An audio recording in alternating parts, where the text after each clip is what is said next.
Hakikat perlindungan dan penegakan hukum.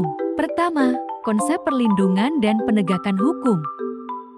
Simanjuntak mengartikan perlindungan hukum sebagai segala upaya pemerintah untuk menjamin adanya kepastian hukum serta memberi perlindungan kepada warganya agar haknya sebagai seorang warga negara tidak dilanggar dan bagi yang melanggarnya akan dapat dikenakan sanksi sesuai peraturan yang berlaku. Dengan demikian, suatu perlindungan dapat dikatakan sebagai perlindungan hukum apabila mengandung unsur-unsur sebagai berikut. Pertama, adanya perlindungan dari pemerintah kepada warganya. Kedua, jaminan kepastian hukum. Ketiga, adanya sanksi hukuman bagi pihak yang melanggarnya.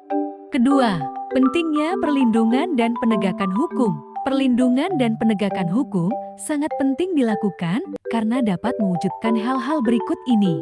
Pertama, tegaknya supremasi hukum. Kedua, tegaknya keadilan. Ketiga, mewujudkan perdamaian dalam kehidupan di masyarakat. Perlindungan dan penegakan hukum tidak akan terwujud apabila anggota masyarakat tidak mempunyai kesadaran hukum. B. Peran lembaga penegak hukum dalam menjamin keadilan dan kedamaian. Pertama, peran Kepolisian Republik Indonesia Polri. Kepolisian Republik Indonesia atau yang sering disingkat Polri merupakan lembaga negara yang berperan dalam memelihara keamanan dan ketertiban masyarakat, menegakkan hukum, serta memberikan perlindungan, pengayoman, dan pelayanan kepada masyarakat dalam rangka terpeliharanya keamanan dalam negeri. Pasal 16 Undang-Undang RI Nomor 2 Tahun 2002 tentang Kepolisian Republik Indonesia telah menetapkan kewenangan sebagai berikut. Pertama, melakukan penangkapan, penahanan, penggeledahan, dan penyitaan. Kedua, melarang setiap orang meninggalkan atau memasuki tempat kejadian perkara untuk kepentingan penyidikan. Ketiga, membawa dan menghadapkan orang kepada penyidik dalam rangka penyidikan. Keempat, menyuruh berhenti orang yang dicurigai dan menanyakan, serta memeriksa tanda pengenal diri. Kedua, peran Kejaksaan Republik Indonesia. Di bidang pidana. Pertama, melakukan penuntutan. Kedua, melaksanakan penetapan hakim dan putusan pengadilan yang telah memperoleh kekuatan hukum tetap. Ketiga, melakukan pengawasan terhadap pelaksanaan putusan pidana bersyarat, putusan pidana pengawasan, dan keputusan lepas bersyarat. Keempat, melakukan penyidikan terhadap tindak pidana tertentu berdasarkan undang-undang. B. Di bidang perdata dan tata usaha negara. Kejaksaan dengan kuasa khusus dapat bertindak baik di dalam maupun di luar pengadilan untuk dan atas nama negara atau pemerintah. C. Dalam bidang ketertiban dan ketentraman umum. Pertama, peningkatan kesadaran hukum masyarakat. Kedua, pengamanan kebijakan penegakan hukum. Ketiga, pengawasan peredaran barang cetakan. Keempat, pengawasan aliran kepercayaan yang dapat membahayakan masyarakat dan negara. Kelima, pencegahan penyalahgunaan dan atau penodaan agama. Ketiga, peran hakim sebagai pelaksana kekuasaan kehakiman. Pertama, hakim pada Mahkamah Agung yang disebut dengan Hakim Agung. Kedua, hakim pada badan peradilan yang berada di bawah Mahkamah Agung, yaitu dalam lingkungan peradilan umum, lingkungan peradilan agama, lingkungan peradilan milik lingkungan peradilan tata usaha negara, dan hakim pada pengadilan khusus yang berada dalam lingkungan peradilan tersebut.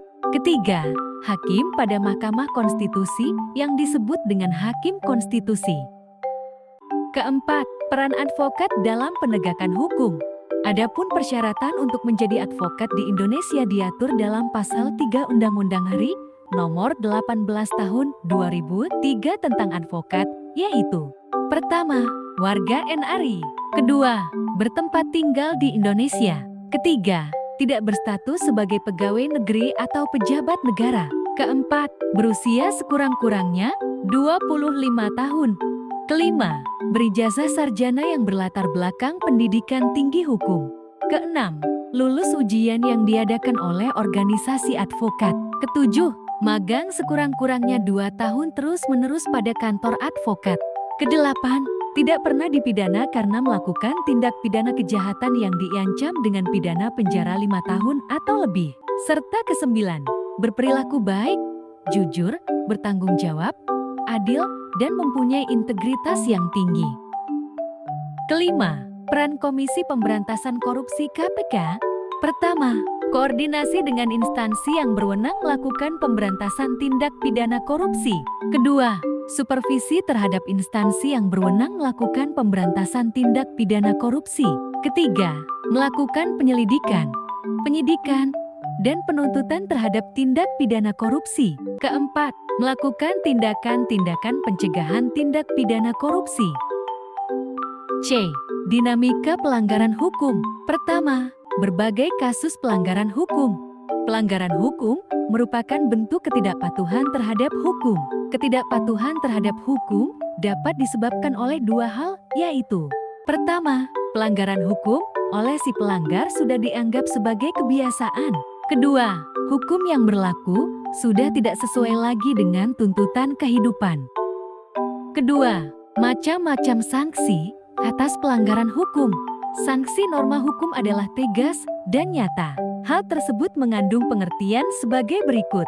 Pertama, tegas berarti adanya aturan yang telah dibuat secara material, telah diatur dalam peraturan perundang-undangan. Misalnya, hukum pidana mengenai sanksi diatur dalam pasal 10 KUHP. Dalam pasal tersebut, ditegaskan bahwa sanksi pidana berbentuk hukuman yang mencakup hukuman pokok yang terdiri atas: pertama, hukuman mati, dan kedua, hukuman penjara yang terdiri atas hukuman seumur hidup dan hukuman sementara waktu setinggi-tingginya 20 tahun dan sekurang-kurangnya 1 tahun. B. Hukuman tambahan yang terdiri atas: pertama, pencabutan hak-hak tertentu, kedua, perampasan penyitaan barang-barang tertentu, dan ketiga, pengumuman keputusan hakim.